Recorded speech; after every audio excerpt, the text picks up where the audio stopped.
L'attaque s'est déroulée dans l'escalier qui conduit à l'entrée du musée du Louvre en plein Paris vers 10 h ce matin. Sur cette photo, on voit des unités d'élite se déployer. Les autorités parlent très vite sans détour d'une tentative d'attentat.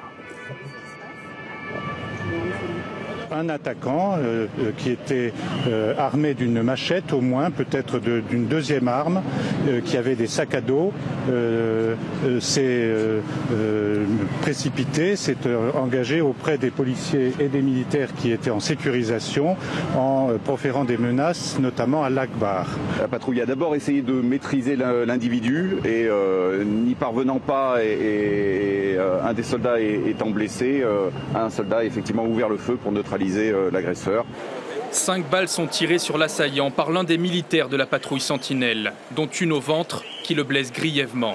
Certains passants ont entendu la riposte des militaires. On a entendu deux coups, donc je pense 2 coups de feu, parce qu'on ne savait pas trop, on s'est dit peut-être quelque chose est tombé ou quoi que ce soit.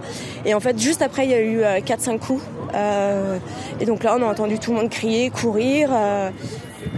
À l'intérieur du musée, qui a ouvert 1 heure avant l'attaque, des centaines de personnes sont confinées, regroupées dans des salles fermées par le personnel du Louvre, comme on le voit sur ces images tournées par des visiteurs eux-mêmes.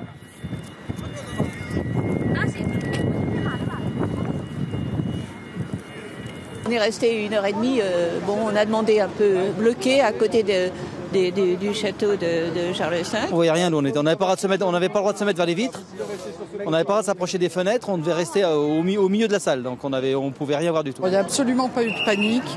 Les employés du Louvre ont été très professionnels et on a vraiment été maintenus dans des salles tout à fait au calme. Voilà, les enfants étaient assis, tout le monde était assis, certains dessinaient, enfin c'était tout à fait calme à l'intérieur. Pendant ce temps, les démineurs interviennent sur les 2 sacs de l'assaillant, mais aucun engin explosif n'est finalement retrouvé. L'enquête ouverte a été confiée à la Direction générale de la sécurité intérieure et le parquet antiterroriste a été saisi.